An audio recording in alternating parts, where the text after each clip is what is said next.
Por favor, abra suas Bíblias no Salmo 90.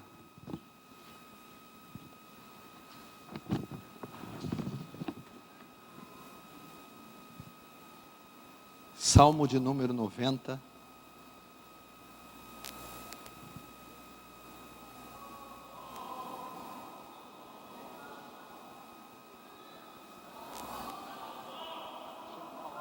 Salmo 90, verso 12.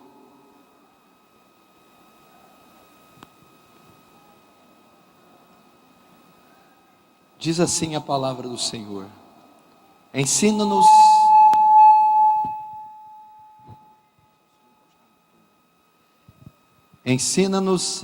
a contar os nossos dias, de tal maneira que alcancemos coração sábio.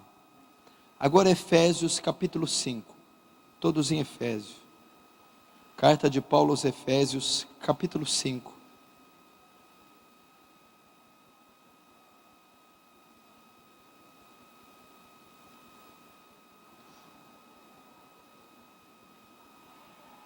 Versículo 15, Efésios 5, verso 15. Portanto, vede prudentemente como andais, não como nécios, mas como sábios, remindo, aproveitando o tempo, porque os dias são maus. Feche os olhos, vamos orar mais uma vez.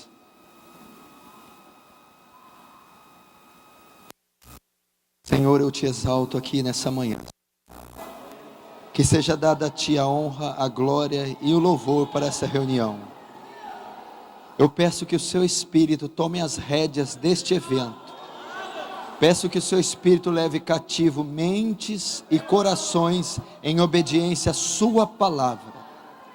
Peço que o temor do Senhor desça nesse local e nenhum outro nome seja reverenciado a não ser o nome de Jesus. Deus, peço que haja graça abundante, gloriosa sobre esse local.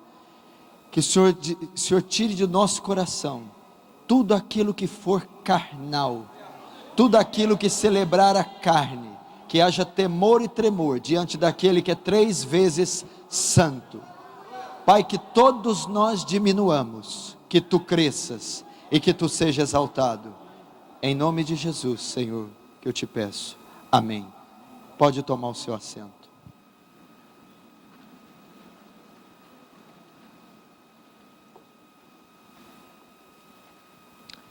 Gostaria de fazer um pedido antes de começar.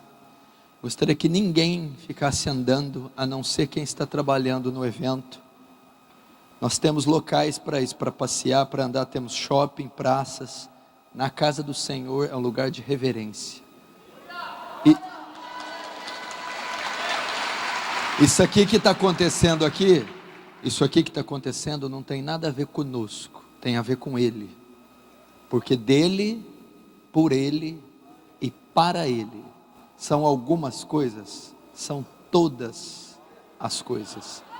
Ele é digno de glória. Quando Jesus chegou no templo e os cambistas estavam ali fazendo comércio, ele pega um azorrague, um chicote, ele expulsa aquele povo e diz: a casa do meu pai será chamada casa de oração. Então é um lugar que deve-se ter temor, respeito e reverência com a santa palavra. Agora quem dirige a palavra a vocês não é o pastor Paulo, é o Espírito Santo, e ele requer temor. Quero agradecer o convite, a oportunidade de estar aqui, a simpatia dos irmãos que nos receberam, principalmente o pastor Edivan, a simpatia, a humildade, a hospitalidade. Isso é muito bom encontrar isso. Vocês estão muito bem servidos com a liderança de vocês. Graças a Deus por isso. Preste muita atenção, eu quero a sua atenção. A igreja cresce com o ensino. A igreja cresce com o aprendizado sistemático, expositivo das Escrituras. Quando você ouve, a Bíblia diz que Jesus percorria a Galileia ensinando nas sinagogas. É quando você compreende a mensagem, assimila, quando a sua mente processa, digere a mensagem, que aí há a santificação, aí há arrependimento, salvação e a crescimento espiritual. Preste muita atenção. Essa mensagem agora pela manhã será uma mensagem específica para os jovens, especial para jovens. E depois a mensagem seguinte, eu não sei se será à tarde ou à noite, será uma mensagem mais à noite, será uma mensagem mais estilo defesa do Evangelho, para quem conhece. Mensagem mais assim, né? Ela já viu a mensagem que come doce e desce amargo? Essa não, já come amargo e desce mais amargo ainda. Presta atenção, Salmo capítulo 12, é uma oração de Moisés. O salmista diz assim: ensina a contar nossos dias, de tal maneira que alcancemos coração sábio. Sabe o que esse texto quer dizer? Ensina-nos usar o nosso tempo, ensina a gastar, usar de forma adequada o nosso tempo, a nossa vida. É isso que ele está ensinando. Paulo aos Efésios diz também: vede como prudentemente andeis, não como a nércio, mas como a sábio, remindo os tempos, aproveitando os tempos, usando bem o seu tempo, usando as oportunidades. Por que o salmista, tanto o salmista como o apóstolo Paulo, falam a respeito do tempo, dos dias, né? Você tem segundos, minutos, horas, dias, semanas, meses, anos, décadas, séculos. Ele está nos aconselhando nesses dois textos a usarmos bem o nosso tempo, ou seja, aproveitarmos a nossa vida, usar de maneira adequada a sua vida. Eu quero fazer uma pergunta a você, jovem: o que você faz com o tempo que você tem? O que você faz com as oportunidades que te aparecem? Melhor, o que você anda fazendo com a sua vida? Você sabe por que você existe? Você sabe o que você está fazendo na terra? Você sabe qual é o seu propósito de ter vindo à existência? Você sabe qual é o seu lugar no corpo de Cristo? Você sabe qual é o seu chamado ministerial? Você sabe por que você estuda? E você sabe, você que estuda, aonde você quer chegar? Muitas pessoas, principalmente os jovens, não têm noção da realidade, da sua existência. A sua vida não tem propósito. Muitas vezes os jovens vão pensar no que fazer com a vida tarde demais, depois dos 20, 23, 25. Muitas pessoas vivem apenas os dias, não têm projetos, não têm perspectivas, não têm metas, não sabem por que nasceram, não sabem o que estão fazendo em Fortaleza, no Ceará, não sabem o seu papel dentro do corpo. Paulo diz que somos como um corpo humano, um conjunto de membros interligados. Cada um é pé, orelha, mão, olho, boca, nariz, joelho. E muitos não sabem qual é a sua posição no corpo, que membro você é do corpo. O que você faz na sua congregação? Qual o papel que você desempenha? E ministérios? Quantos jovens não têm sequer uma pista do seu chamado ministerial? Não sabem qual é o seu chamado, não exercem ofício ministerial algum dentro do corpo de Cristo. Quantos não se decidiram academicamente, não sabem que curso fazerem, que carreira profissional seguirem, estão estagnados. Outros não sabem usar o tempo vago que têm, têm uma classe social mais alta, dormem muito tarde, acordam muito tarde, perdem tempo demais no videogame, na internet, no Facebook, pessoas que não produzem nada para a sociedade, nada para o reino de Deus, nada para a família, nada para o corpo de Cristo, estão no ócio. É isto que o salmista está dizendo. A oração dele é: me ensina a contar meus dias, de tal maneira que eu alcance coração sábio. Me ensina a gastar meu tempo, me ensina a viver a vida de modo adequado, útil, eficaz para o teu reino. Esta deve ser a oração do jovem que vive no movimento pós-moderno, tecnológico, que vive numa era virtual, eletrônica, que gloria, que promove o ócio, a inércia, a preguiça, a inutilidade, a estagnação, a atrofia mental. Hoje a sociedade, ela trabalha para fazer com que você não pense, para que você não use a sua inteligência, nem a sua capacidade, para que você seja um objeto de manipulação da massa. Paulo vai dizer: vede como prudentemente andeis, andem com prudência. O que é prudência? Cautela, cuidado. Paulo está querendo dizer que você, crente, na terra é como se você andasse num campo minado, minas explosivas. Andar com prudência é saber onde pisa, onde vai, com quem se relaciona, como usa o telefone, como se veste. Por quê? Porque os dias são maus. Então ele está dizendo: ande como sábios. Sabedoria, a capacidade de escolher, de raciocinar, de ponderar, e não como nécios. A palavra nécio quer dizer tolo, estúpido, idiota.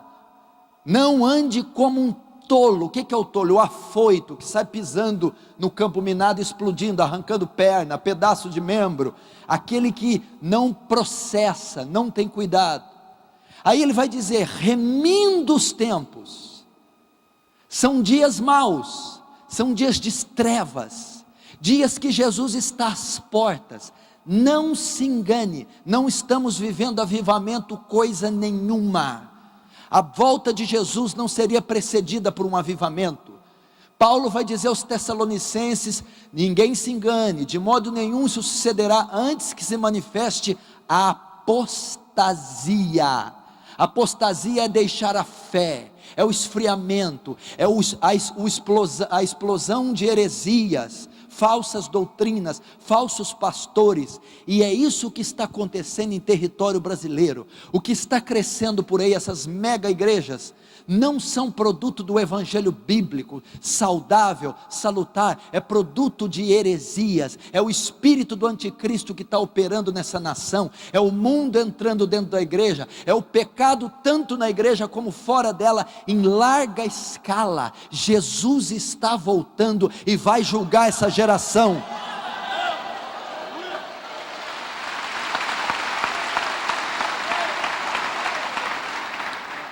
Vai aplaudindo enquanto pode, vai chegar a sua vez, viu? Jesus está voltando. Sabe por que às vezes eu prefiro não aplaudir quando eu falo que Jesus vai voltar? Porque tem muitos que, se ele voltar, não vão subir com ele. Tem muitos que olham para as cadeiras vagas. Talvez falta teu pai aí. Talvez falta tua mãe aí. Talvez falta 90% da escola, da classe, da sala de aula que você estuda, que estão todos condenados ao inferno. A Bíblia diz: se o Filho do Homem voltar, achará fé na terra? Esse achará fé, achará quem professe fé nele, ou vai achar igual os dias de Noé? Estão tudo comendo, bebendo, casando, dando-se em casamento, ficando, prostituindo. Então a volta de Jesus para alguns, salvação e vida eterna, esperança. Para outros, espada, juízo e fogo ardente do inferno. É isso que está acontecendo. Irmão, não se engane. Satanás vai fazer com que as pessoas estejam dormindo e não esperem a volta dele. Satanás vai fazer assim, presta atenção. Quando ouvirem que a paz virá repentina destruição, o Filho do Homem voltará a hora que não tiveres apercebidos. Só aquele que estiver vigilante, só aquele que estiver andando em santificação, em santidade, esse estará preparado para a volta do Messias. Você imaginou quando os poderes do céu se abalarem, as estrelas caírem do firmamento, terremotos, quando houver as trombetas e o Senhor voltar com poder e glória, meu Deus do céu. Apocalipse capítulo 6 diz: caí sobre nós montes e outeiros, pois quem pode suster a ira do Cordeiro, pois ela é chegada sobre nós. Esse dia virá com grande ira. Amós diz: prepara-te, ó Israel, para encontrar com teu Deus. Prepara-te, esse dia está chegando. Então ele diz para Remi: por que ele diz isso? Por que tanto a oração de Moisés como o apóstolo Paulo manda você usar bem o seu tempo? Eu vou te dar a resposta. Por favor, grave isso na sua cabeça. A minha oração ao pregar aqui, sabe qual foi? Senhor, eu sou muito convidado para inúmeras festividades, congressos, mas eu não quero ser mais uma atração do evento, mais um objeto, um componente do evento, para que todo mundo saia feliz e realizado. Não, Senhor, eu quero me pôr diante da congregação e falar como um profeta. Eu quero que haja mudança e transformação em vidas. Eu não quero apenas, Deus, euforia e satisfação emocional. Eu quero que pessoas, ao terminar o congresso, mudem na sala de aula, como pai, como mãe, como filho, mudem a vestimenta, a maneira de pensar, sejam cristãos autênticos, sejam sal da terra e luz do mundo, como eu vi num cartaz aqui. Por que Moisés e Paulo diz para usar o tempo, saber gastar bem a vida e as oportunidades? Resposta: por causa da brevidade da vida. Brevidade é a qualidade daquilo que é breve, porque a nossa vida é breve, porque você é jovem, moça, que é nova, bonita, que tem tudo lisinho, durinho, daqui um dia você não será mais que rugas e feiura. Porque você, jovem homem, que é tudo musculoso, tudo riscado, forte, robusto, não será mais do que um velho, tendo dificuldade de andar e de fazer necessidade fisiológica. Porque a vida passa, você vive numa mídia secular que faz de tudo para não deixar você entender que você vai envelhecer. Uma mídia, uma cultura que não quer que você saiba que você é mortal, você vai morrer. A vida passa como um conto ligeiro, a vida passa como um vapor, a brevidade da vida. Por essa razão Paulo e Moisés dizem: gastem bem o tempo, usem bem a vida, porque ela passa rápido. Ele mesmo dá a resposta. Veja só no Salmo, eu vou ler, não precisa abrir, Salmo 99. Pois todos os nossos dias vão passando na tua indignação, acabam-se os nossos anos como um conto ligeiro. É um conto ligeiro. Tiago 4,14. Vocês nem sabem o que lhes acontecerá amanhã, que é a sua vida. Olha só o que somos nós. Vocês são como a neblina, que aparece por um pouco de tempo, depois se dissipa. Salmo 103, verso 15 e 16. Quanto ao homem, os seus dias são como a erva, como a flor do campo, assim floresce. Passando por ela o vento, logo se vai, e o seu lugar não será mais conhecido. A brevidade da vida. Você já viu quando você abre uma panela de água fervendo, vem aquele vapor, sai. Quantos segundos leva para aquilo se dissipar? Tiago está dizendo que a nossa vida é como este vapor, que logo se dissipa. Moisés, a oração diz que nossos anos passam como um conto ligeiro. O salmista diz que a nossa vida é como erva que seca, o vento sopra e não se achou mais o lugar, por causa da brevidade da vida. A vida passa rápido, a vida é breve. Você não será jovem a vida inteira, não terá essa força a vida toda. Os dias estão passando. Esses dias o sorteio da Copa do Mundo, o Brasil foi selecionado. Nós nem vimos, a Copa já passou. Os tempos estão passando rápidos. Daniel disse que passaria rápido, que as distâncias seriam encurtadas. Isso está acontecendo. Você esses dias tinha 10 anos, 12, 13, 15, olha a sua idade. Então gaste bem, use corretamente a sua vida. E a maioria dos jovens não tem essa noção, não sabem usar os seus corpos, não sabem usar o seu intelecto, não sabem usar o seu ministério, não sabem usar a saúde, a juventude, o tempo, a condição social que Deus deu. E isso é pecado. Vocês não podem estar confusos, inertes, passivos quanto à vida. Deus te deu uma responsabilidade. Primeiro, você é santuário do Espírito Santo, deve cuidar dele. Segundo, você foi chamado para glorificar a Deus e não para viver para si próprio. Terceiro, você foi feito para propagar, para fazer o reino de Deus avançar. Você não tem tempo para brincadeiras estúpidas, videogames eletrônicos, paqueras e namoros estúpidos. Você é embaixador de Cristo, você é embaixador de Deus. E eu vou dar aqui alguns conselhos, 6 conselhos para os jovens, 6 conselhos para eles usarem bem o tempo, conselhos específicos para jovens, conselhos bíblicos. Se você trouxe papel e caneta, toma nota, e você vai basear-se nisso, ok? Há mandamentos para você usar bem o seu tempo, há mandamentos para usar bem a sua vida. Por quê? Aprenda isso, porque ela é breve. Alguém aqui imagina que vai morrer hoje? Nossa, pastor, fecha essa boca. A morte é uma das poucas e únicas certezas que nós temos. Você já se viu, moça, menininha, cheia de pé de galinha, feinha, cheia de, murcha?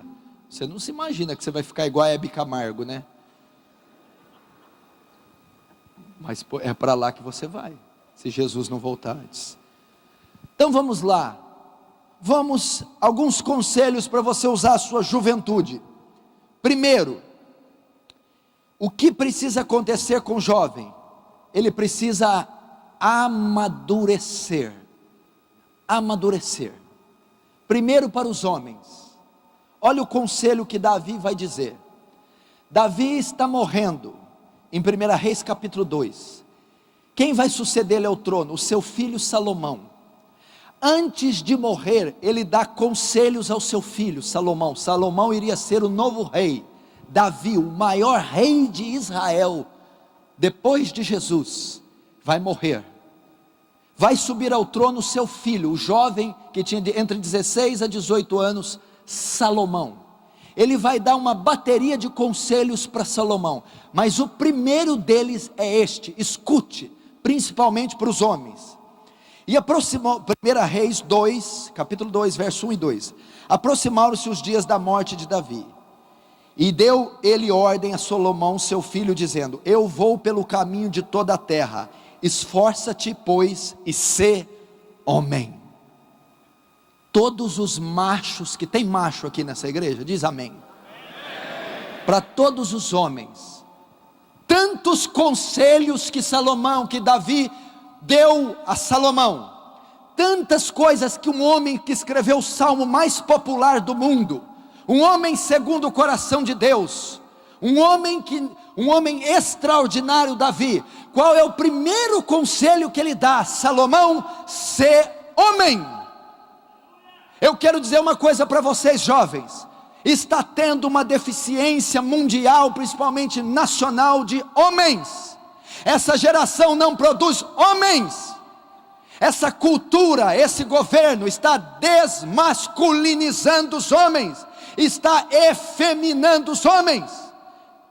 Veja a cultura, a moda, como os homens têm se vestido, como moças, como gays. Davi está dizendo: meu filho, seja homem. Por quê? Porque você vai ser pai, porque você vai ser rei, porque você vai ser profeta, porque você vai ter um ofício. Todas essas coisas requerem maturidade, requerem virilidade, requerem que você seja homem. Jovem, primeiro, 2 coisas. Primeiro, você precisa ter porte varonil. Essa sociedade está efeminando os homens, está tirando a voz ativa dos homens, está fazendo os homens ser diminuídos. Deus fez macho e fêmea, fez o homem para ter macheza, não estou dizendo machismo, macheza, virilidade, robustez, liderança. Os homens estão perdendo a voz ativa na sociedade, a voz ativa na família.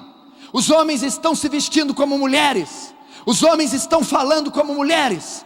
A explosão do homossexualismo, é um país, uma geração que promove o homossexualismo, e Deus está dizendo para você: vire homem, se vista como homem, se porte como homem, fale como homem.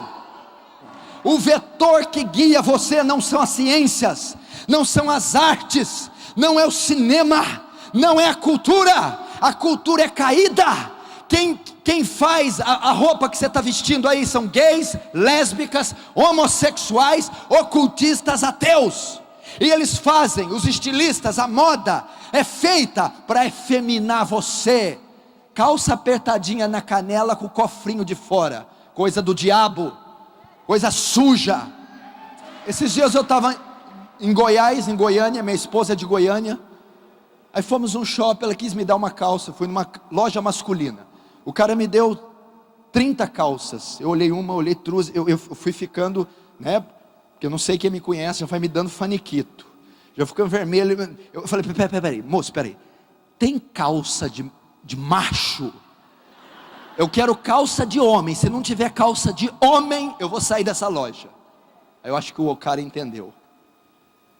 Eles estão fazendo isso, e está cheio de crentezinho evangélico, meio boiolinha dentro da igreja.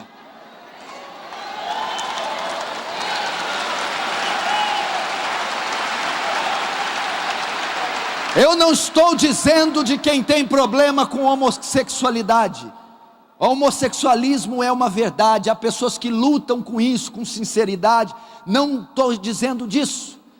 Tem pessoas que têm esse problema e devem ser amadas, devem ser acolhidas, evangelizadas, até que Deus as liberte, até que o Espírito Santo e o Evangelho as liberte. Agora estou dizendo do movimento que efemina, que tira a masculinidade. Primeira coisa para os homens: vistam-se como homens. Dr. Martyn Lloyd-Jones, um grande pregador do século 20, ele dizia: nós cristãos temos que ser pessoas sérias, temos que vestir como pessoas sérias. A sua vestimenta é o seu cartão de visita. Dependendo de como você se vestir, você transmite o que você é. Pastor, Deus só vê o meu coração. Não, o seu exterior reflete o seu coração. Pais, ensinem seus filhos a serem homens. Eu que fui criado no interior de Minas, talvez aqui não tenha essa cultura, você nem vai saber o que eu vou dizer. Lá o jovem era criado no cabo da enxada, era criado no campo, calo na mão, saía com o pai para aprender a trabalhar, para virar homem. Primeira coisa que temos que fazer os jovens então: virem homens, sejam homens, vistam-se como homens, falem como homem, se portem como homem. Virilidade, macheza, engrossa essa voz, camarada. Levanta essa calça com essa cueca de fora. Já viu? É calça apertadinha, camiseta PPPP com um biguinho de fora. Cria vergonha na cara, Senhor da glória. Seja homem. Dentro do homem, para os homens, e aí depois para as mulheres: amadureçam. O camarada tem 15, tudo bem, 16, mas ele tem 18, 19, 25, acorda meio-dia, joga videogame até as 4 e vai paquerar às 6 horas da tarde. Amadureça. Você vive numa geração Peter Pan. Você vive numa geração Google, WhatsApp, Facebook, PlayStation, Xbox, que faz de tudo para você ter barba na cara, perna peluda e seja neófito, seja infante e não amadureça. A primeira parte é para ser macho, agora essa é homem macho, mas maduro. Amadureça.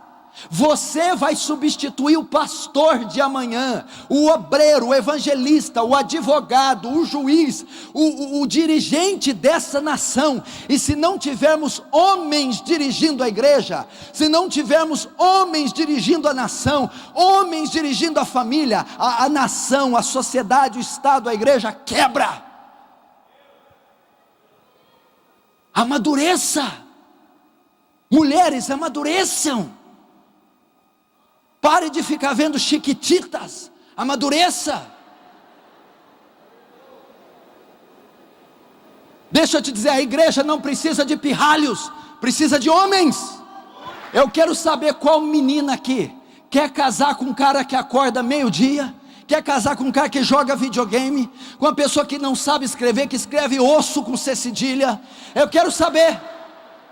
Deixa eu dizer para vocês, garotos, homens, as mulheres não precisam de pirralho, as mulheres querem homens, as mulheres querem machos.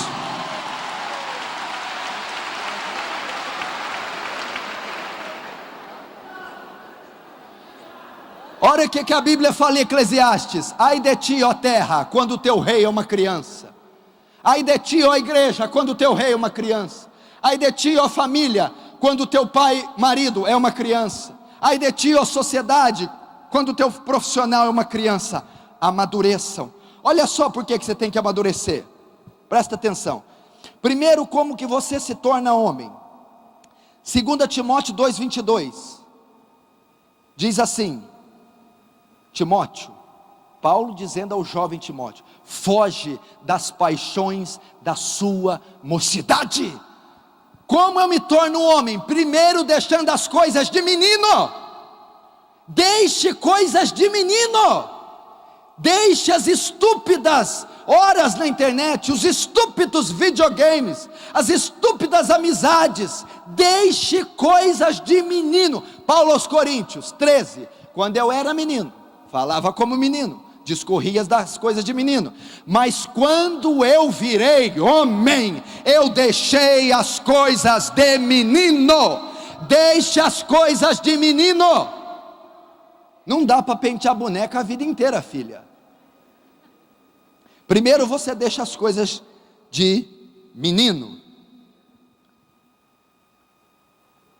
Por que eu preciso ser homem ou ser mulher? Primeiro, para casar. Quem tem o dom do apóstolo Paulo quer ficar solteirão? Pode levantar a mão. Glória a Deus, minha filha.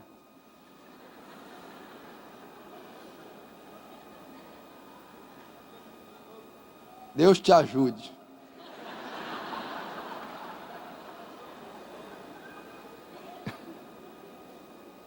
E eu não quero rir não faz eu rir não. Por que precisamos? Vamos lá.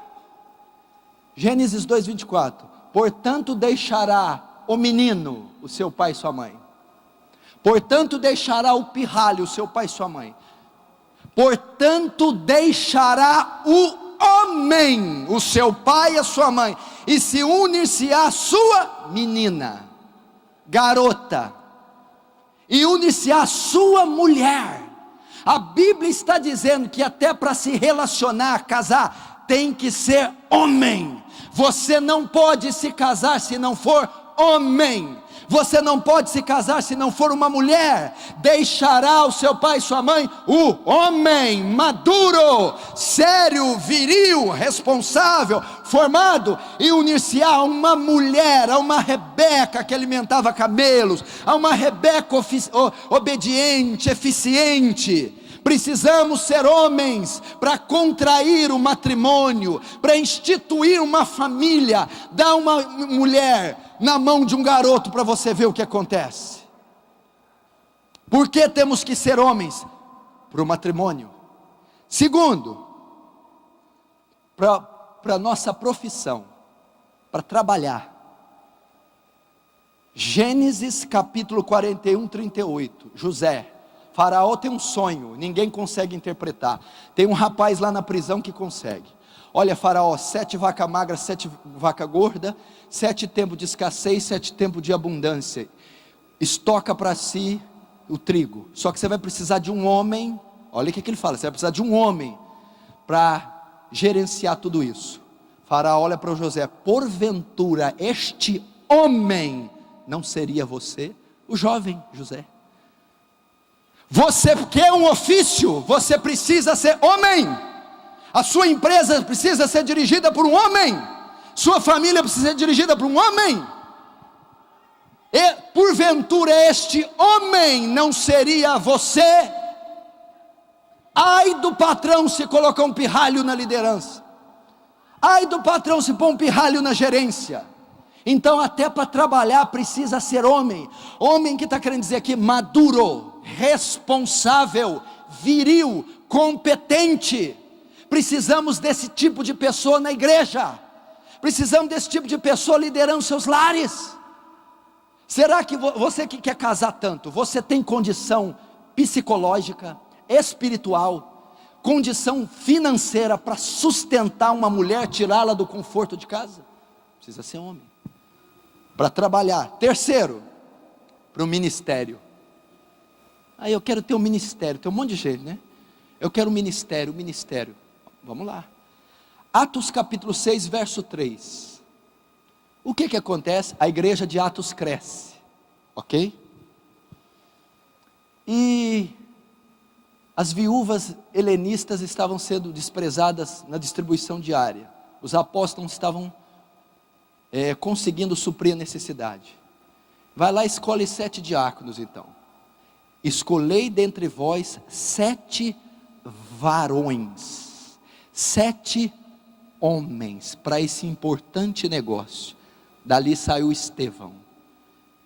Olha, a igreja precisa de obreiro, diácono, presbítero, evangelista, missionário, pastor, cooperador, mas necessitam ser homens. Como é que eu vou colocar um menino na frente de um ministério? Um menino para apresentar vidas, um menino numa repartição. Pega essa igreja aqui, os pastores presbíteros vão fazer uma viagem internacional, dá a chave na mão do menino. Quando eles voltarem, pastor Gesser, pastor Gessé, cadê a igreja, pastor? Cadê a igreja? Sumiu a igreja. Mas você foi deixar a chave na mão do menino. Explodiu a igreja, acabou com a igreja. Não tem condição. Para o ministério precisa ser homem. Quando eu digo homem, não é ter 40 anos e cabelo grisalho, é ter mente de homem, qualidade de homem, maduro. Primeiro conselho então para vocês, tanto homem quanto mulheres: amadureçam, criem responsabilidade. Para você entrar num relacionamento, seja homem, para casar, homem com uma mulher, para trabalhar, para ter um ofício digno, seja homem, para ter um ministério, seja homem, amadureça. Você está entendendo? Aliás, o nosso governo é juízo para essa nação corrupta. Toda vez que uma mulher está num poder, na frente de uma congregação, na frente de qualquer coisa, em detrimento do homem, isso é juízo de Deus. Porque essa nação está debaixo de maldição, que essa nação é corrupta, sensual, imoral, adúltera. Essa nação está tendo o governo que ela quis ter. O povo brasileiro é corrupto, o povo brasileiro gosta de furar fila, o povo brasileiro gosta de receber propina, o povo brasileiro gosta de empurrar com a barriga e jeitinho brasileiro. Está tendo o governo que merece. E se Deus não tiver misericórdia nessas próximas eleições, eu não sei que ditadura, que comunismo que vai virar essa nação. Deus tenha misericórdia. Primeiro, vire homem. Segundo, conselho para o jovem. Então, Paulo e Moisés está dizendo para usar bem o tempo. Olha que tempo bom que você vai ter agora, meu filho, para virar homem. Olha que tempo você vai ter para você, querida, virar mulher, crescer, amadurecer. Segundo, ocupe-se de um ofício. Ocupe-se de um ofício. Sabe o que caracteriza a vida do jovem? O ócio. O ócio. Os jovens são caracterizados por não fazer nada. Eu não estou dizendo todos, por favor, não estou generalizando. Você quer aproveitar bem as oportunidades, usar o seu tempo, ocupe-se de um ofício. Quais ofícios principais? Estudar, prioridade. Segundo, trabalhar. Ocupe-se de um ofício. Temos que sair do ócio. Meu irmão, você tem tanta saúde, tanta energia, disposição. Talvez você não tenha como os irmãos aqui mais. Talvez esses irmãos estão fazendo coisas que era para você estar fazendo. Agora é a sua vez. Use seus músculos, sua capacidade de raciocínio, sua juventude, sua saúde, seus talentos. Ocupe-se de um ofício. Deixe o ócio, a inércia, a preguiça. Primeiro, ocupe-se de estudar. Você está num país que glorifica a ignorância. Esse país glorifica a ignorância. Qual foi o deputado mais votado da última eleição? Pior que tá, não fica. Tá aí, tá explicado, Tiririca. E o Tiririca não tem formação alguma. Ele, quando escreve o nome dele, põe a digital, ok? Aí o cara fala, não, tem que ser extenso. Ele faz assim.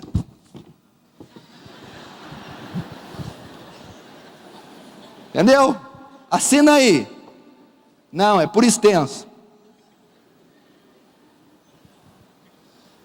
Meu irmão, quem aqui, eu não sei se para esses lados tem, mas em São Paulo, diploma para quê? Isso não serve para nada não. Para que estudar? O aluno está lá, vou usar matemática onde, professora? Onde que eu vou usar isso aqui?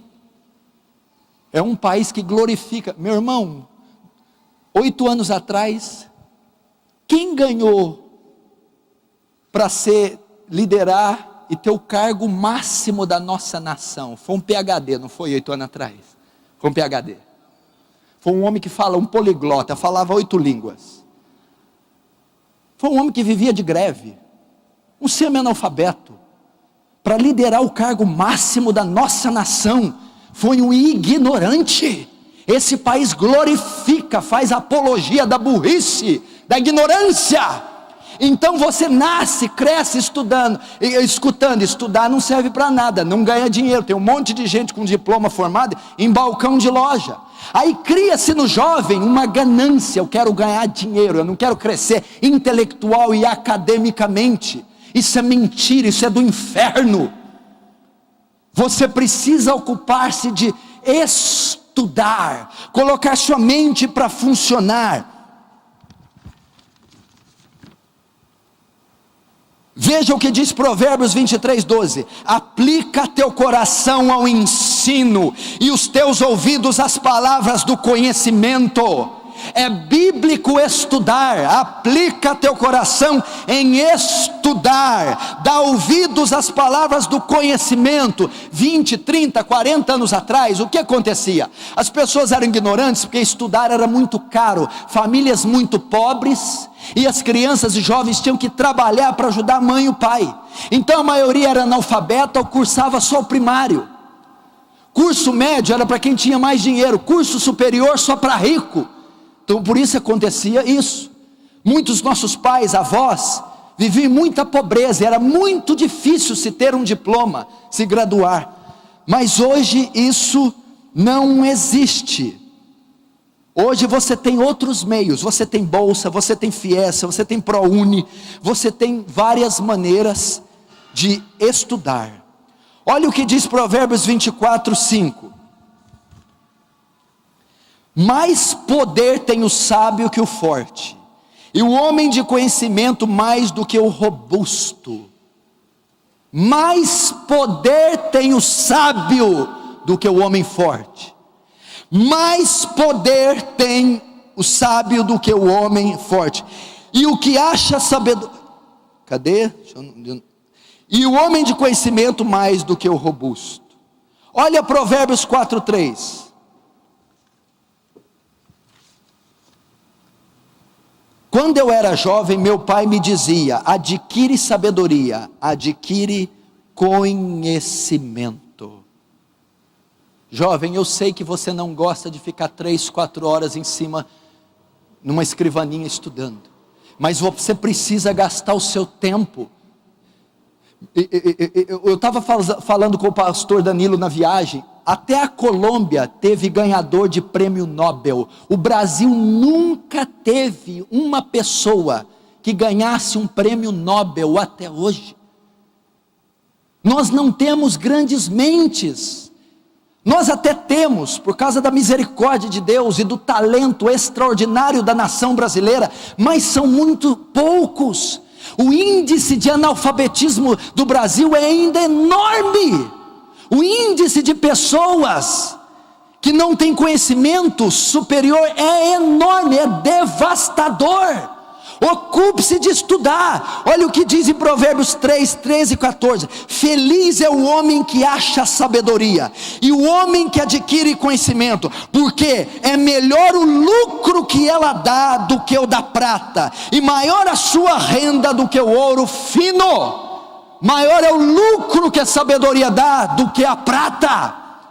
Você vive numa nação capitalista que só vive ter, ganhar, arrecadar dinheiro. Todo mundo que nasce pensa em ser rico, ter carro importado. Deus está dizendo que a sabedoria vale mais que prata, que o conhecimento vale mais que ouro. Estude, gaste seu tempo, ocupe-se de um ofício, estude. Seja um médico, seja um profissional, seja um advogado, estude, gaste seu tempo estudando. Quando Daniel capítulo 1, verso 3 e 6, a 3 a 6, quem se lembra do cativeiro babilônico? Nabucodonosor invade Jerusalém, destrói e leva com ele cativo. Ele vai selecionar pessoas para ajudar no governo da Babilônia. Ele vai lá, Aspenaz, chefe dos eunucos, e diz: vai lá em Israel, entre os judeus, e traga para mim jovens, sábios, doutos, versados no conhecimento. Quem que eles acharam? Daniel, Sadraque, Mesaque e Abidnego. Eles estavam dentro presta atenção, dentro do cativeiro, escravos, presos, condenados a morrer, a trabalho forçado, a sei lá. Eles foram privados da escravidão, eles sobressaíram dentro da Babilônia. Por quê? Porque eles eram versados, eram poliglotas, eram eruditos. O conhecimento deu regalias, privilégio para eles dentro da Babilônia. E quem eram eles? Daniel, Misael, Ananias e Azarias, jovens. Jovem, adquira conhecimento. Tem alguém fazendo faculdade aqui? Levanta a mão. Deus te abençoe. Seja o melhor aluno e use a oportunidade para evangelizar, por favor. Ocupe-se de ofício. Pastor, mas eu já passei da idade. Nunca é tarde para recomeçar. Nunca é tarde. Se Deus tem um propósito, busque a Deus, pesquise, ore e faça isso. Terceiro conselho para você aproveitar bem o seu tempo. Não, terceiro não, está no segundo ainda. Espera aí. Só que uma palavrinha para você. Quem já ouviu falar de Martim Lutero? Diz amém. Amém. John Wesley. Amém. Agora vai ficar mais difícil. John Owen. Amém. Jonathan Edwards. Amém. Martim Lutero, doutor em teologia em Wittenberg, professor de teologia. John Wesley, um dos homens mais inteligentes da Inglaterra, tinha mestrado e doutorado. John Owen era reitor de uma faculdade. Jonathan Edwards, bacharel em teologia na faculdade Yale. Eu estou citando aqui quatro dos maiores homens de Deus dos últimos séculos: pregadores, avivalistas, reformadores, teólogos. Todos eles possuíam doutorado. John Wesley virou a Inglaterra de pernas para o ar, pregando regeneração e santificação. Martim Lutero trouxe a reforma protestante, só isso, chamou o Papa de anticristo, e dele saiu a igreja protestante que somos nós. John Owen, um dos maiores teólogos de todos os tempos. Jonathan Edwards é considerado o maior erudito depois do apóstolo Paulo. Todos eles tinham bacharel, mestrado, doutorado. Deus não costuma levantar muito burro não, irmão. Tem que estudar.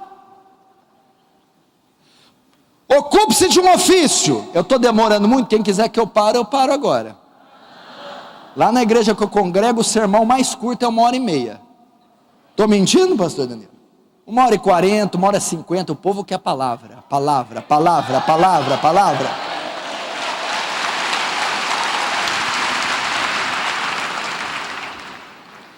Segundo, ocupe-se de um ofício, trabalho, dentro do ofício, trabalho.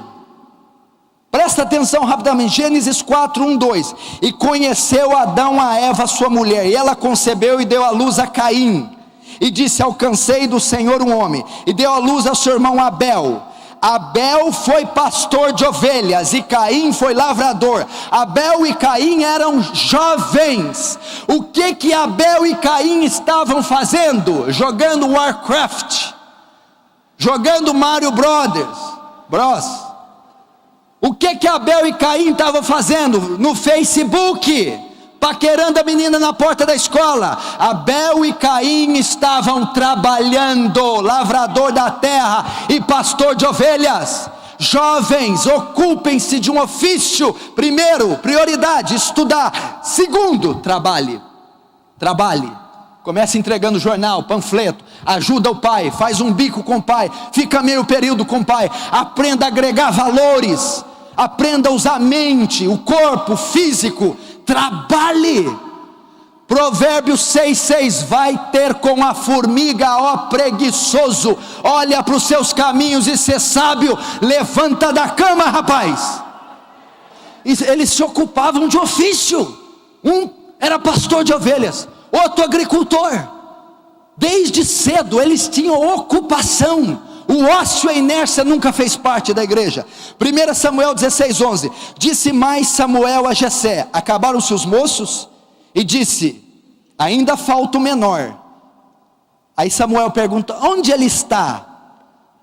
Aí Jessé, o pai, diz: está ali na lan house jogando videogame, está dormindo, está ficando com a filhinha de Saul, está apacentando as ovelhas. Disse, pois, Samuel a Jessé: manda chamá-lo, porque não nos assentaremos até que ele venha. Olha só, quantos anos tinha Davi aqui? 30, 40, 53. Quanto ele tinha aqui? 17. Quando Deus vai ungir um rei de Israel para substituir Saul, ele vai até o belemita Jessé, e um dos seus filhos é escolhido, o mais novo, 17. O que ele estava fazendo quando o profeta Saul chegou? Trabalhando, apacentando o rebanho. Estava usando o tempo, remindo o tempo, estava alcançando um coração sábio, estava produzindo para a nação, estava sendo um cidadão produtivo, frutífero, útil. Jovem, seja útil. Ocupe-se de um ofício. Então, primeiro, seja homem. Segundo, ocupe-se de um ofício. Terceiro, amizades.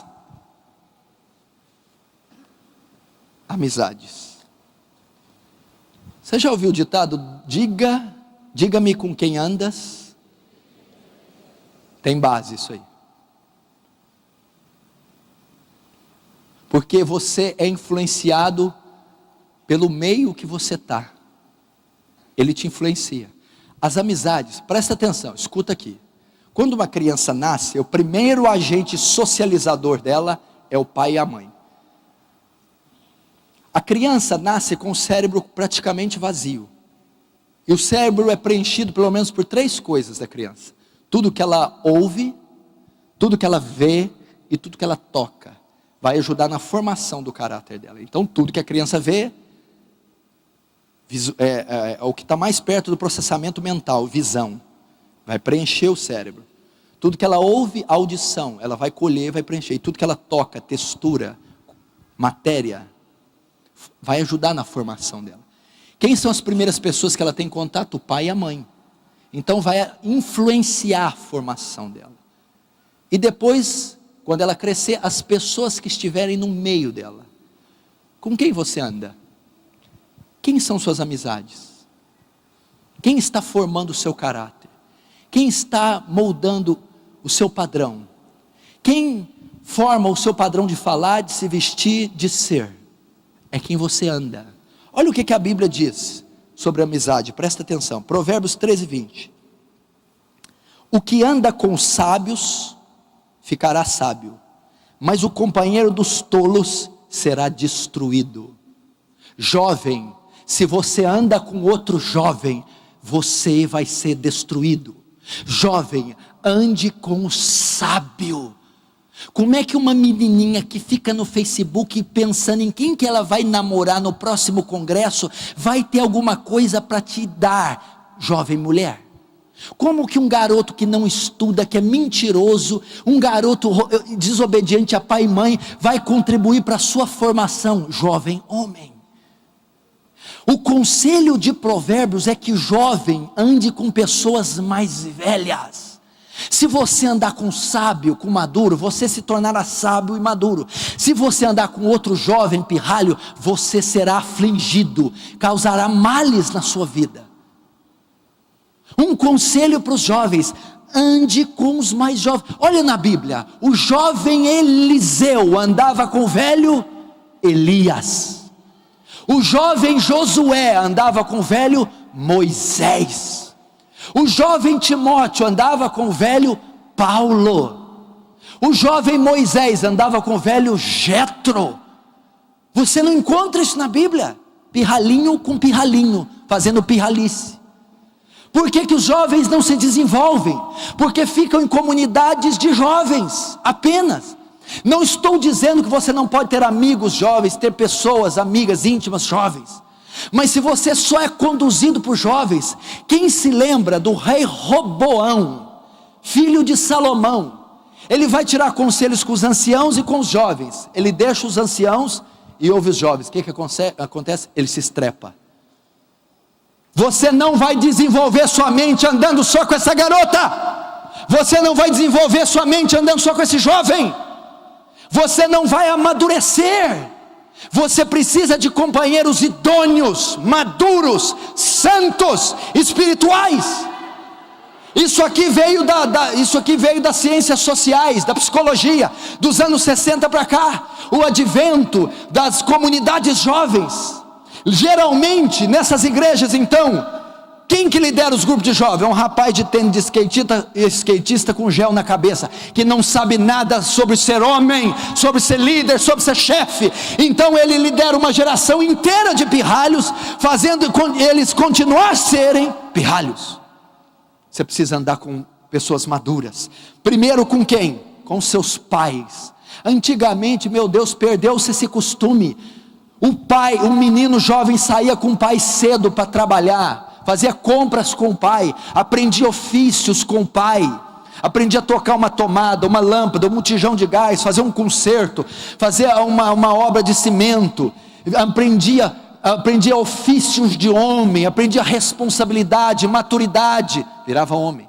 A menina aprendia as coisas do lar. É só no Brasil que não se valoriza o trabalho doméstico. Qualquer país da Europa, Estados Unidos, a dona de casa é hipervalorizada. Cuidar de uma casa. Minha irmã, menina, você quer casar? Você sabe lavar uma camisa branca e passar com quina? Eu quero ver. Sabe fritar um ovo pelo menos, bem? Você corta ele com a faca? Como é que é?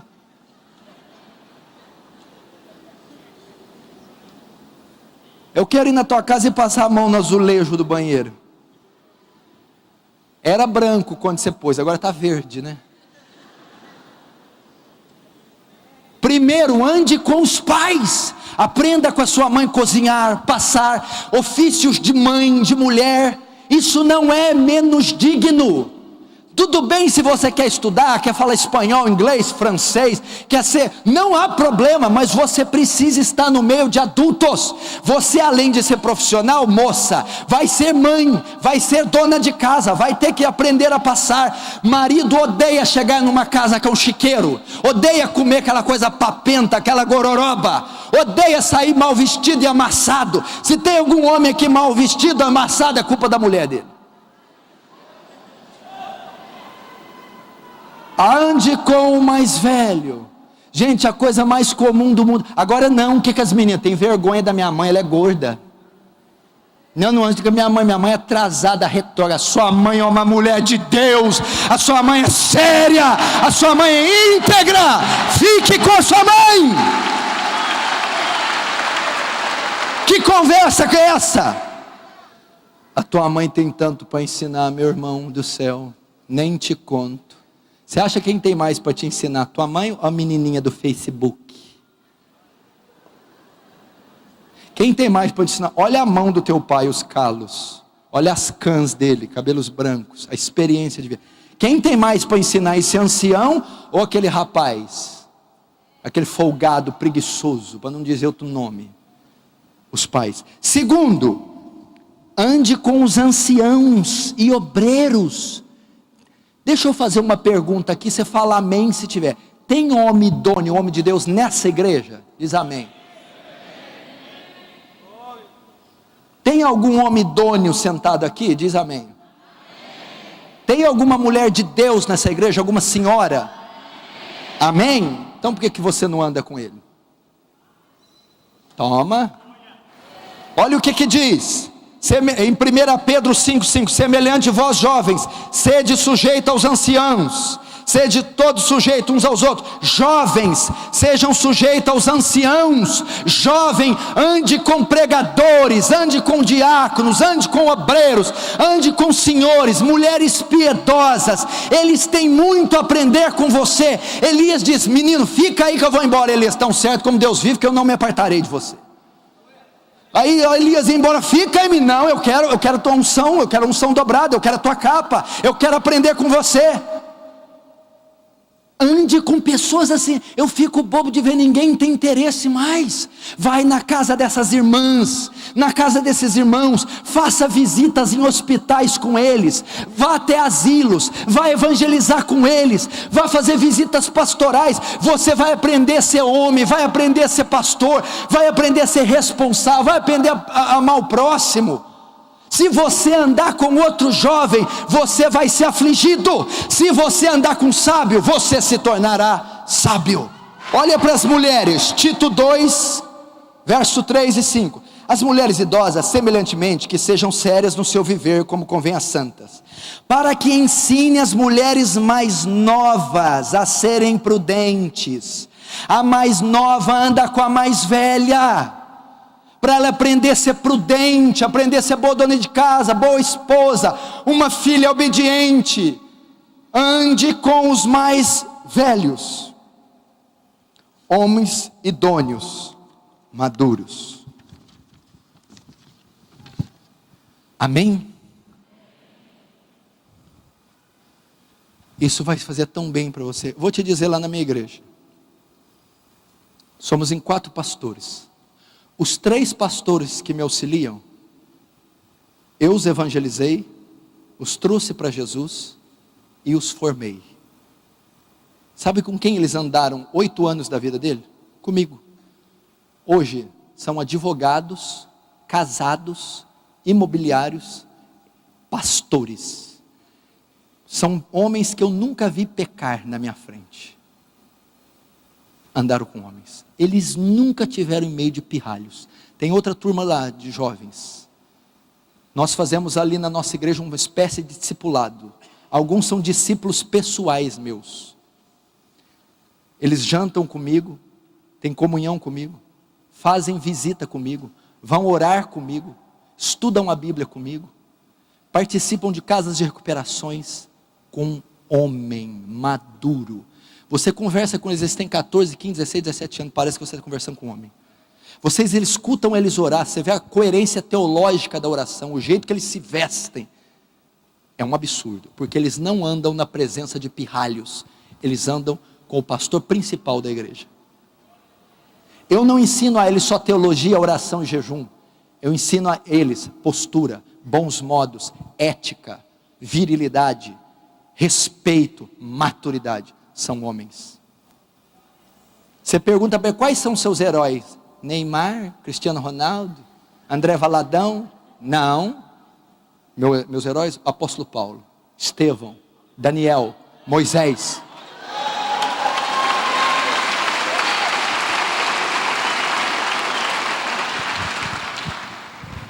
Agora é o quarto. Agora é a hora. Namoro. Não queria que tivesse esse tópico não, mas tem. Namoro. Namoro. Namoro.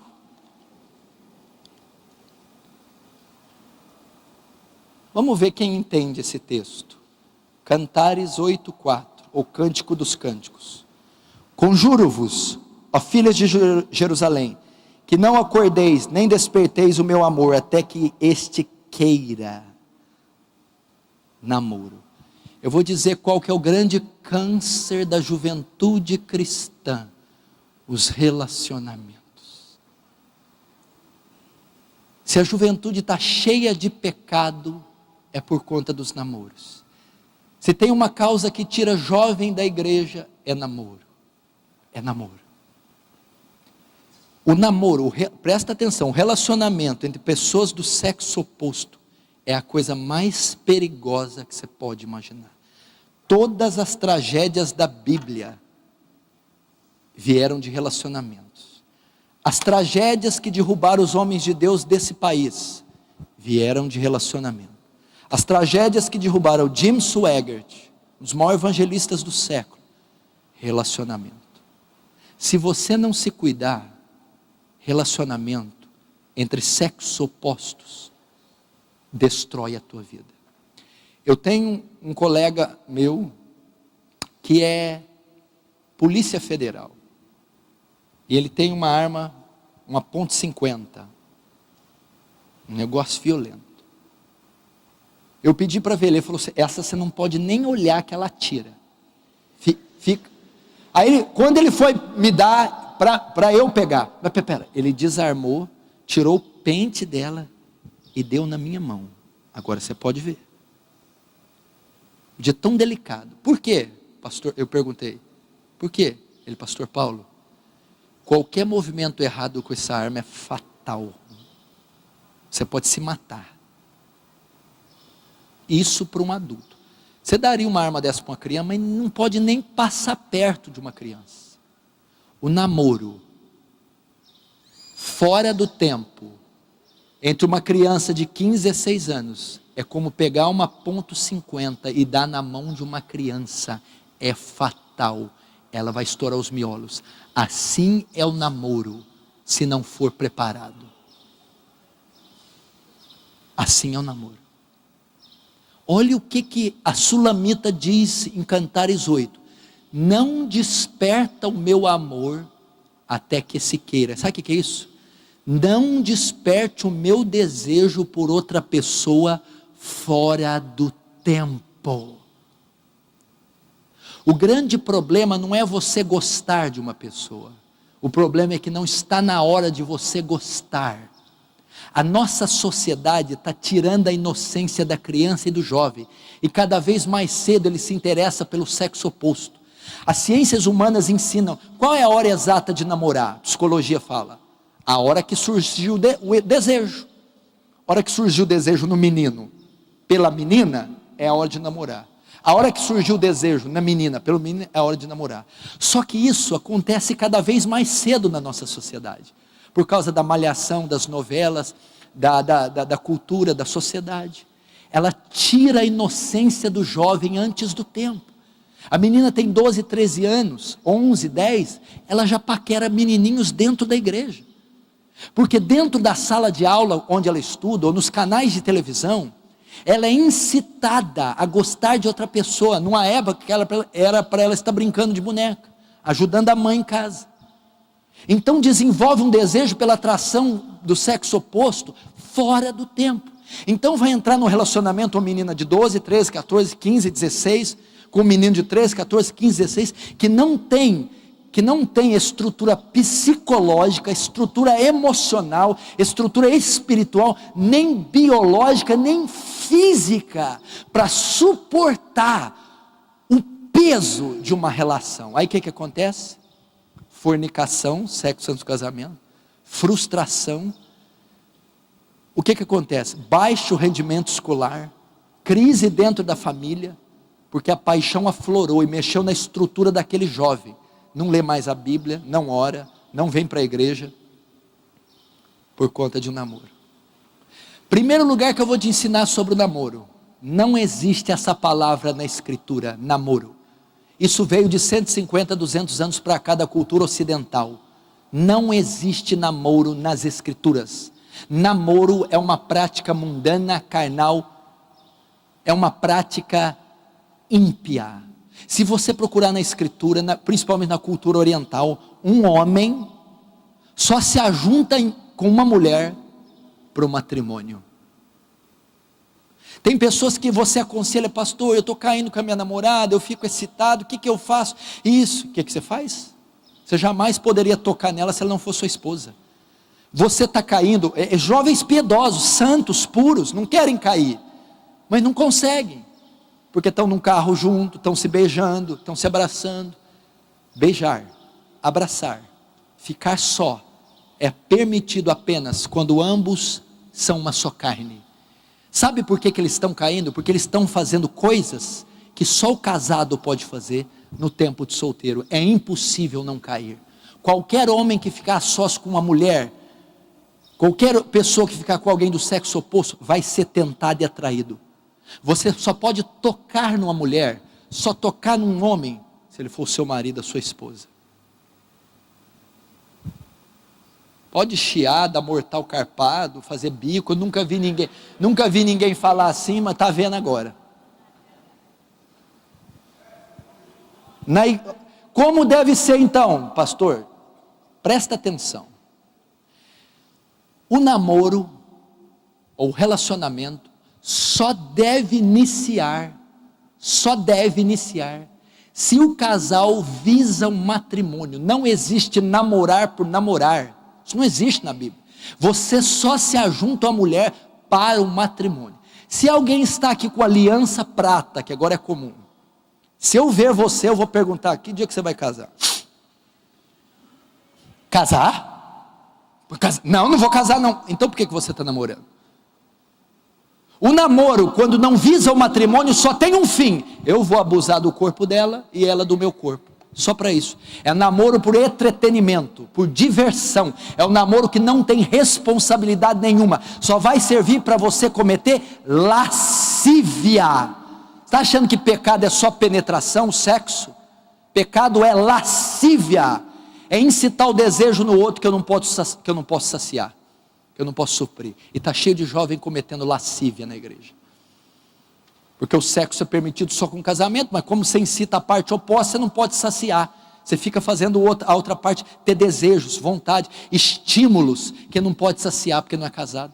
Lascívia. Então como deve ser feito? Você só pode pensar em namorar se você estiver pronto para casar. Não tem conversa. Pastor, eu estou gostando de uma pessoa. Se veio um rapaz para mim, estou gostando de uma pessoa. Primeiro, quantos anos você tem? 15, de jeito nenhum, não tem nem conversa. Vou sair da igreja, vai com Deus, nossa senhora, capeta atrás tocando viola.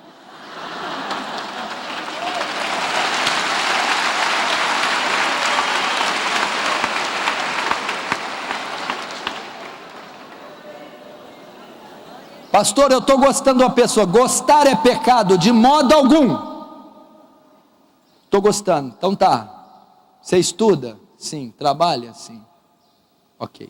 Então você vai pensando em recursos para você casar. Tem um ofício, tem um dinheiro guardado, já se formou, está se formando, não tem problema. Chamamos a garota, vamos orar, estabelecer um período de oração para Deus confirmar. Confirmou? Sim. Namoro santo, não tem toque, não fica sozinho, vocês só vão se conhecer, porque precisa se conhecer também, né? Eu não posso, né? Eu casei com uma menina que eu sonhei, nunca vi ela. Está cheia aqui, né? Aleluia. Eu vou achar lá no congresso. Misericórdia. Vamos orar. Confirmando, o que acontece? Já dá a iniciativa para os preparativos do matrimônio. Então a pessoa começou uma relação, 6 meses depois ela está casada. Sabe o que acontece lá na nossa igreja? Entram no altar virgens, sem ter caído em pecado de fornicação, casados para a honra e glória do Senhor.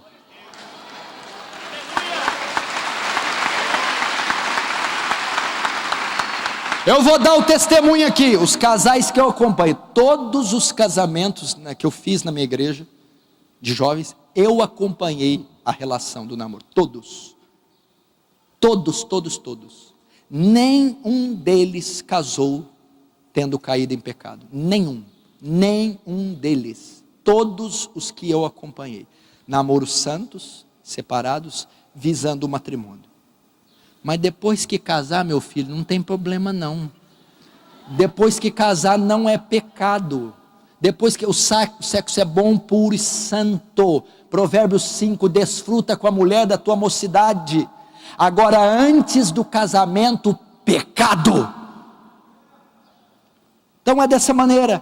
Então qual que é a prioridade quando alguém quer namorar? Primeiro, tem que ter condição emocional, condição espiritual, condição psicológica, condição financeira para casar. Se você não tem isso e namora por namorar, é pecado de lascívia. Dentro de uma congregação jamais poderia existir, jamais. Namorei 5 nessa igreja até namorar com o 6º. Isso é pecado, está rodada, isso é prostituição. Meu irmão, a igreja que eu pastorei, todos que casaram, escuta essa, namoraram com uma só pessoa e casaram com uma só. A primeira que namoraram foi a que casou. Nenhum caso da igreja, nenhum, namorou 3 para casar com a 4ª, namorou 4 para casar com a 3ª, isso não existiu. Quando iniciou um relacionamento é com aquela que vai casar, então acho bom você escolher certo. Entendeu? Como é que eu estou na congregação e que ali já namorei, não virou nada, tem bafo. Aquele ali não existe isso. Isso é prostituição. Uma igreja que tem 5 que namorou com 3, 4 com 7, 8 com 12, e uma igreja inteira de ex-namorados com ex-namoradas, cometendo lascívia e prostituição entre si, torna-se uma igreja impura. Aquela pessoa que você se achegar, é com ela que você vai casar. Aquele menino que você começar o namoro, é com ele que você vai casar, e pronto, e ponto final. Assim é, eu estou dizendo de fato verdadeiro, é assim na minha congregação. Assim deve ser o namoro. Não pense você que pecado é só a relação sexual. Se eu olhar para uma mulher e cobiçar, eu já adulterei com ela. Quem falou que eu preciso ir para a cama com a mulher? Amém? Eu tenho mais 15 minutos, prometo que vou usar bem. São conselhos que você vai guardar para o resto da vida. Ok? Segura aí. 5º, honrar pai e mãe. Conselho bom para o jovem. Efésios 6, verso 1 a 3. Vós filhos, obedecei vossos pais no Senhor, porque isso é justo. Honra teu pai e tua mãe, que é o primeiro mandamento com promessa. Para que eu tenho que honrar pai e mãe? Para que te vá bem na terra e viva muito tempo sobre a terra. Eu vou fazer uma pergunta aqui. Você que está aqui, honra teu pai e a tua mãe? Você obedece o seu pai e a tua mãe? Se a tua mãe e teu pai diz chega a tal hora, você chega a tal hora? Se o seu pai e tua mãe diz não sai com essa pessoa, você obedece? Se o seu pai e tua mãe te aplicam um castigo, você se submete? É ordem. A nossa geração é rebelde, a nossa geração é insubmissa, é pecado. Eu vou te dizer, era tão grave na lei de Moisés. Escute, você que tem mania de levantar a voz para pai, levantar a voz para mãe, você que agride pai e mãe, envergonha, você que abusa do dinheiro, do carro deles. Sabe como era punido isso no Antigo Testamento? Era pecado capital. Se um filho desobedecesse pai e mãe, morria apedrejado. Se fosse aplicar isso hoje, não ia ter jovem na igreja.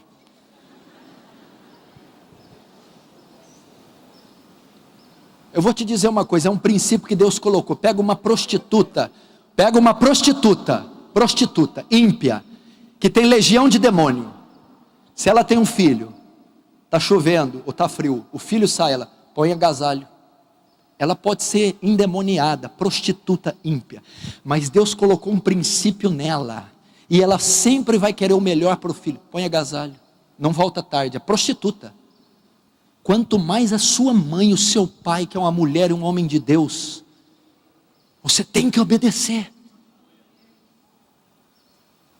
Obedecer então não se discute. Por que eu tenho que obedecer? Porque você não sabe nada da vida e seu pai e sua mãe sabem tudo. Eles estão privando você de algo pior. Quando a tua mãe dizer, esse rapaz não está certo, obedece ela. Quando tua mãe dizer, essa garota não está legal, obedece ela. Quando dizer, volta a tal hora, volta. Porque é um mandamento com promessa para que você viva bem. Você quer ter sucesso, prosperidade, felicidade, saúde. Obedece o teu pai e a tua mãe.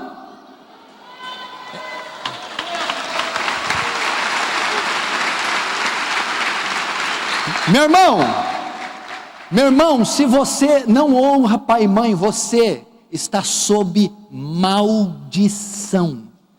Escuta o que eu estou falando. Segundo, ele diz aqui, obedeça e honra. Eu vou dizer isso aqui, já pulo para outro tópico. Olha só, honra teu pai e tua mãe. Essa palavra tem em Efésios 6, no grego ela quer dizer reverência. Eu vou te dar um exemplo aqui. 40, 50, 30 anos atrás, você está brincando na rua de futebol, qualquer coisa, seu pai está sentado na sala, e o seu quarto é depois da sala, ele está lendo o jornal, aí seu pai ele cochila, você chega em casa, isso 30 anos atrás, mãe então, vai para o quarto, quando você pisa na sala e vê que o seu pai está dormindo, você não se atreve a passar aquele corredor, porque tem uma autoridade lá, e você reverencia o chefe da casa. Eu vou falar baixo, não vou passar na sala, para não acordar o homem, que provê todo o sustento dessa casa. Isso é honrar pai e mãe. Agora sabe o que você faz hoje? Passa correndo e pisa em cima da barriga dele.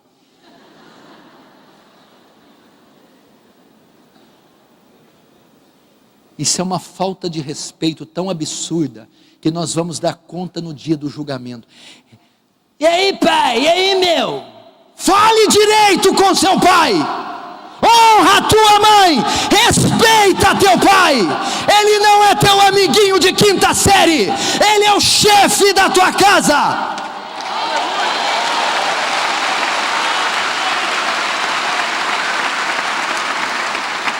Reverencia. Pode ser analfabeto, trabalhador rural, ele merece honra. Baixa a voz para falar com teu pai, tenha respeito para falar com a tua mãe.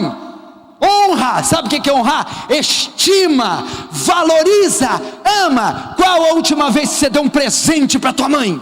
Qual a última vez que você chegou para ele e disse, pai, o senhor é o melhor pai do mundo? Qual a última vez que você deu um abraço nele? Qual a última vez que você falou, mãe, se não fosse você, eu estava perdida? Honra, enaltece, valoriza, reverencia. Sua mãe não tem 15 anos, seu pai não é um colega de escola. Reverencia o espaço, respeita o espaço, a posição, eles são autoridades. Você não chega no Palácio do Planalto, no gabinete de um senador, do presidente, com qualquer roupa, com qualquer vocabulário. Você tem que ter uma postura adequada, porque é uma autoridade. Você fala baixo, com a cabeça para baixo, usa as palavras adequadas e só se dirige quando te é permitido. Com o pai e a mãe é a mesma coisa.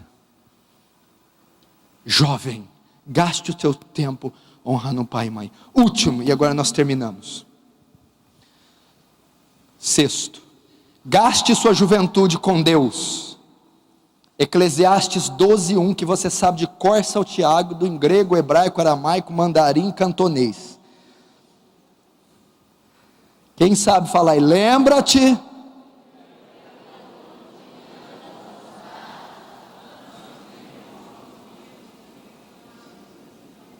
Aí foi, né? Só decorei. Uns falam lembra-te, outro do Criador, uma cidade até que lá. Aí foi em língua o resto. Sexto, este é um dos melhores conselhos, é o melhor conselho de toda a Bíblia para o jovem. Como eu abri a pregação? Eu abri, ensina a contar meus dias, ensina-me a usar o tempo. Efésios, remindo os tempos. Por quê? por causa da brevidade da vida. Você imaginou? Esse aqui qual congresso que é? O número dele? É o primeiro, o segundo da mocidade? Primeiro. Daqui um dia, vamos estar no 10º, você não vai nem ver. Daqui um dia você que está sentado aí, vai estar sentado aqui. Vai estar sentado ali. Daqui um dia você de filho passa a ser pai, mãe. Se você aproveitar essa riqueza que está sendo dita aqui, amanhã tem um advogado aí, amanhã tem um juiz, amanhã tem um profeta, um missionário, um pastor, amanhã tem uma família de Deus, amanhã tem uma igreja pura, santa, poderosa, cheia do Espírito Santo.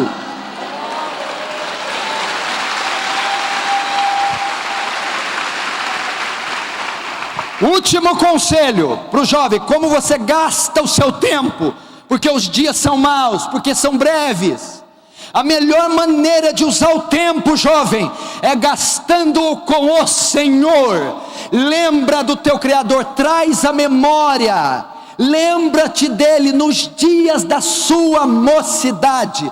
Por que Salomão está dizendo isso? Porque é o tempo onde temos mais vigor, energia, disposição, e é nesse tempo que eu tenho que usar o vigor, a energia, a disposição para gastá-la com Deus. Escuta o que um teólogo disse, escreveu: você vai dar para Deus o viço da sua juventude ou as fezes da sua velhice? Depois eu sirvo a Deus, agora não. Deus vai querer o quê? Só a mochiba depois? Você não consegue mais subir no monte para evangelizar, não consegue ir às ruas, está velho, cheio de filho, neto. É agora, gasta com Deus, ok? Esse versículo não está aqui por estar, jovem. Quantas vezes você perdeu o sono por ele, jovem? Quantas vezes você meditou, lembra do teu Criador? Não é trazer a memória, lembrei de Jesus, não. Use, gaste seu tempo, utilize a sua vida com o Senhor na juventude. Gaste, primeiro, como eu uso a minha juventude com o Senhor, como eu lembro do meu Criador. Primeiro, estudando a palavra de Deus. Não precisa levantar a mão aqui não. Quem estuda a Bíblia 8 horas por dia? 6. 4 horas por dia. Vai lá, menos 2. Hudson Taylor, missionário inglês na China, estudava 10 horas por dia as Escrituras. Eu fiz uma conferência na igreja chamada Os Atributos de Deus. Eu estudei 12 horas por dia. 12 horas por dia para fazer a conferência. E mesmo assim foi mais ou menos. No meu estudo sistemático, eu demoro 1h30, 2 horas para estudar um versículo. Um versículo às vezes leva 1h30. Um versículo, estou dizendo. Eu nunca vi povo mais analfabeto da Escritura do que os crentes. Uma pesquisa secular foi estudar o índice de conhecimento bíblico. Sabe quem ficou em primeiro lugar? Os ateus. Eles conhecem mais a Bíblia que os cristãos. Os evangélicos ficaram em quarto. Somos analfabetos da Bíblia. Isso é o maior pecado que existe. Jesus diz: errais em não conhecer as Escrituras, nem o poder de Deus. Pecas em conhecer as Escrituras, em não conhecer as Escrituras, pois testificam de salvação e vida eterna. É um absurdo. Eu só quero louvar, eu só quero cantar, eu quero uma oportunidade, tem um vozeirão, mas não sabe o nome dos 12 apóstolos. Cita o nome dos 12 apóstolos, o nome das 12 tribos de Israel. Me faz aqui uma diferença de lei e graça, das dispensações. Me dá alguma coisa sobre pré-tribulacionismo, tribulacionismo, amilenismo, dispensacionalismo. O que é isso? Fala para mim o nome dos profetas menores. Não tem cabimento isso. Gaste estudando a Bíblia. Não existe nada mais eficaz para a saúde da juventude que conhecimento bíblico. Salmo 119, verso 9: como purificará ao jovem o seu caminho, observando conforme a sua palavra. Salmo 119, 105: lâmpada para os meus pés e luz para os meus caminhos é a sua palavra. Escondi a sua palavra no meu coração para não pecar contra o Senhor. A sua palavra é muito pura, por isso teu servo a ama.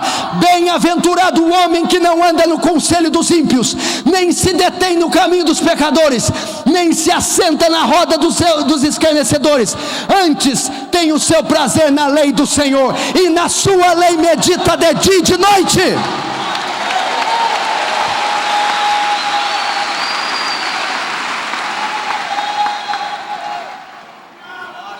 Sem querer deixar de ser simpático.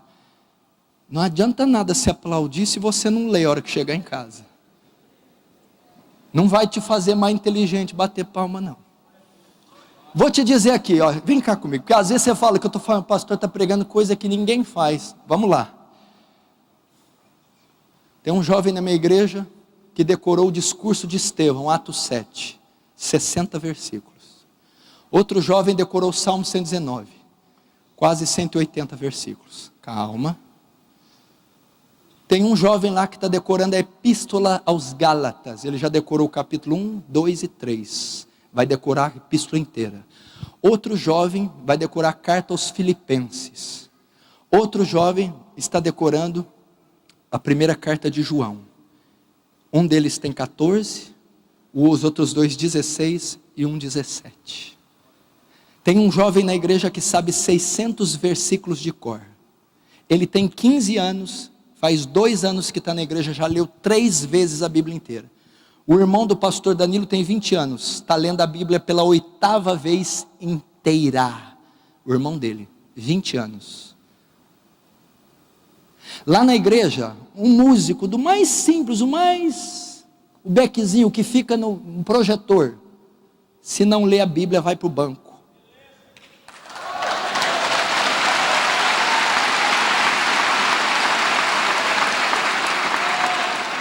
Para você ter uma ideia como que é lá, eu estou te dizendo que é. Onde você está na Bíblia? Gênesis 15, terça-feira, dia 20, Gênesis 15, eu marco. Passa 10 dias, dia 30. Ah, fulano, vem cá, onde você está? Onde você está na Bíblia? Gênesis 22. Em 10 dias você leu 2 capítulos. Eu faço ele parecer que ele assassinou um bebê. Eu chego para eles assim às vezes na casa deles. E aí, como é que foi o dia? Bom, comeu hoje? Comi. Que mais? Trabalhou? Trabalhei. Oh, que beleza. E que mais? Pratiquei um esporte. Isso já é 11 horas da noite. Leu Bíblia? Não. Orou? Não. Então não fez nada. Perdeu o dia. Não serve para nada o seu dia. Eu oro, falo desse jeito assim, ó. Eu vou orar a Deus para te dar insônia, para você não pegar no sono enquanto você não lê a Bíblia e não orar.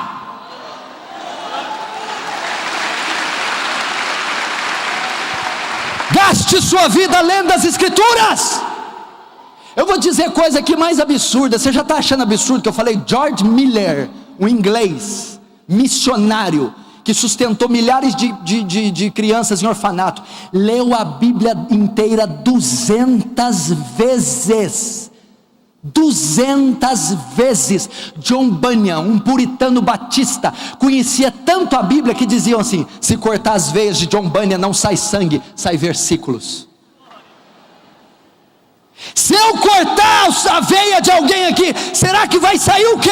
Facebook, WhatsApp, paquera, namoro, ou vai sair a palavra de Deus?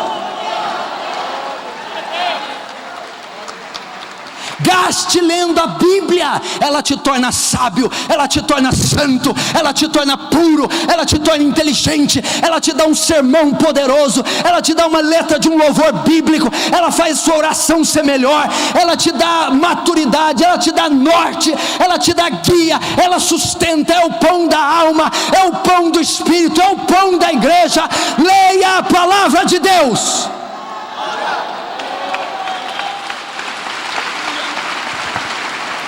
Segundo, dentro de gastar com Deus, lembra do teu Criador no dia da mocidade. Primeiro, como que eu gasto meu tempo com Deus? Estudando a Bíblia. Segundo, vida de oração. Daniel capítulo 6 versos 10. Daniel orava quantas vezes por dia? O jovem Daniel, 3 vezes ao dia, virado para Jerusalém. Eu não vou pedir não, mas eu podia chamar uns 30 aqui para levantar a calça e a saia para ver o joelho. Você está muito bonitinho, limpinho. Essa geração precisa, pastor, às vezes pega no cabelo e vai afundando, quem sabe não ajoelha. Irmão, eu não estou querendo ser duro só para ser. Eu estou querendo que um avivamento irrompa nessa igreja, nessa nação, nesse estado. Eu estou querendo que aqui levante-se Estevão, Josés, Davis, Martas, Déboras, Saulos. Sabe como essa corrupção nesse país vai parar? Como essa pedofilia, aborto, homossexualismo, quando a juventude se pôr de joelhos e clamar para Deus ter misericórdia dessa nação. Temos que ser uma juventude que ora. Hoje nós resolvemos tudo no e-mail, fax, mensagem, MSM, iPad. Não, a igreja primitiva resolvia as coisas de joelhos, orando e jejuando. 3 vezes ao dia aquele profeta se punha de joelhos. O rei coloca um edito: quem não orar a outro Deus senão a ele será jogado na fornalha. Daniel ignorou o edito e continuou orando.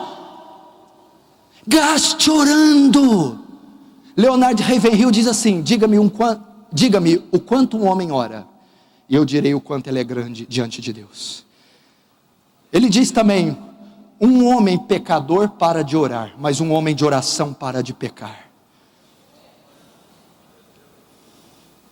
Perguntaram para ele: você viu fulano aí? Homem de Deus, né? Você acha fulano homem de Deus? Ele respondeu: não sei, nunca orei com ele. Oração. Ah, jovem, ore. Ah, jovem, passe vigílias de madrugada pranteando. Pecadores só serão salvos em resposta à sua oração. Você só vai vencer esse pecado maldito se você lutar com Deus em oração. Você só vai conseguir ser cheio do Espírito Santo se você orar dias, noites e horas a fio, pedindo que o céu se rasgue em fogo santo desça.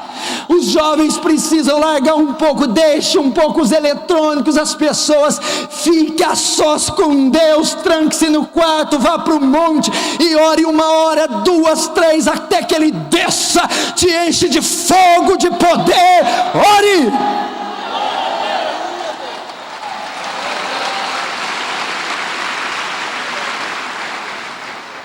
Ore, ore.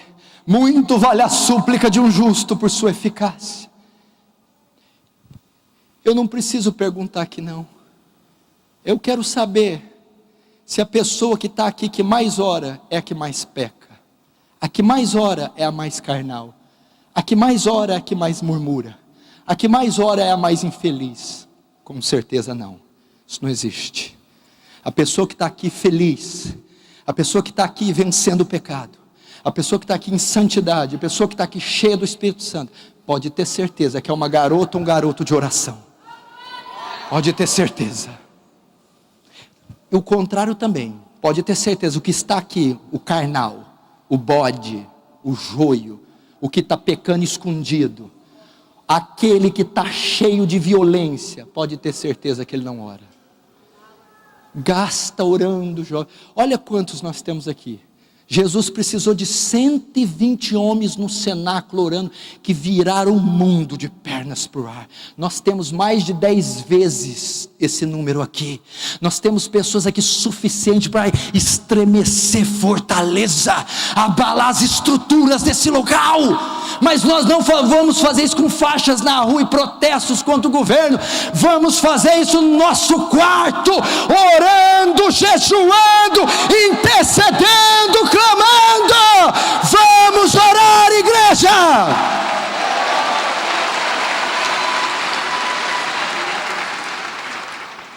Se você falar para mim assim, pastor, o tempo que eu tenho eu me dedico só a leitura e oração, bem-aventurado tu és. Meu irmão, um dia esses homens vão passar, eu vou passar, não vai ter mais ministros, pastores, pregadores, homens de Deus, serão vocês. E se uma geração que não ora, que não lê a Bíblia, substitui essa, a igreja está perdida. Precisamos de homens que quando você espremam, saiam versículos dos poros deles. Precisamos de homens quando você esmague, saia graça, saia azeite, saia unção deles. Tem que ser você. Terceiro e último, aí eu termino.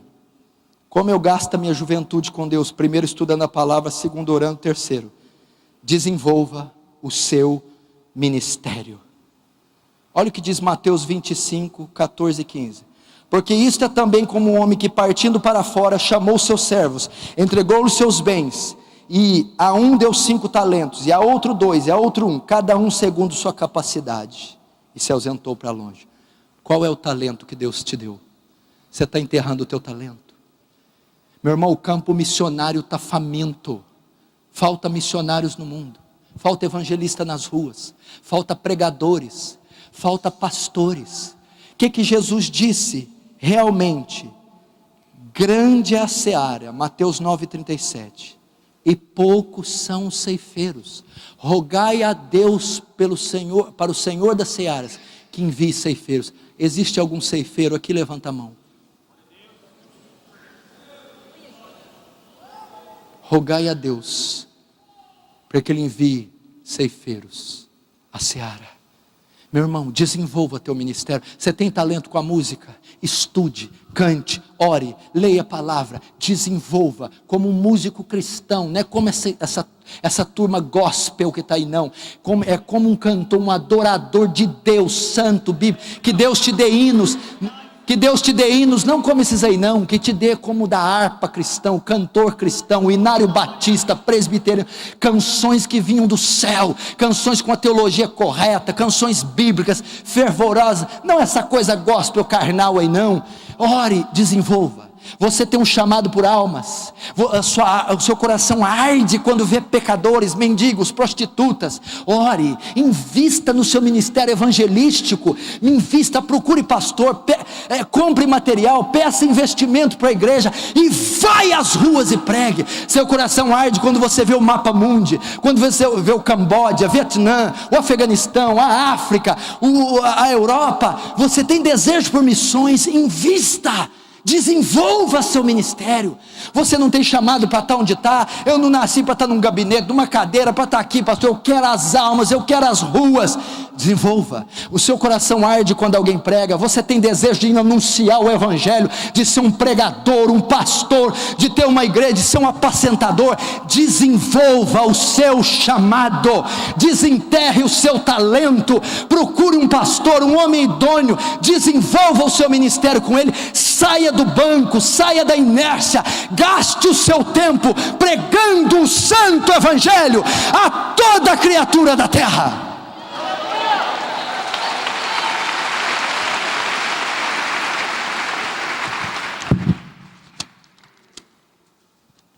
Desenvolva o seu ministério. A geração que aqui está, ela é muito boa. A que vem tem que ser melhor, tem que ser excelente. Assim você vai gastar com o Senhor no dia da tua mocidade. Que Deus levante profetas aqui. Que tenhamos aqui filhos que honrem o pai e a mãe. Que tenhamos aqui jovens que esperem a época certa de relacionar com o sexo oposto e seja um namoro puro e santo, visando o casamento, e dali saia uma grande família. Que tenhamos pessoas aqui estudiosas, que usem o seu tempo agregando valores. Que tenham homens e mulheres trabalhadores, que andem com sábios, pais e mães, presbíteros, amigos idôneos, santos. Que tenham pessoas aqui que estudem a Bíblia, sejam homens de oração e sejam levantados como a nova geração. Que Deus abençoe essa igreja, que o Espírito de Deus seja derramado nessa igreja, que um avivamento venha esses dias e consuma esse lugar, que haja desejo pelo poder de Deus, desejo por santidade, que a graça de Deus se manifeste nesse lugar, em nome de Jesus. Vamos ficar de pé, meu irmão.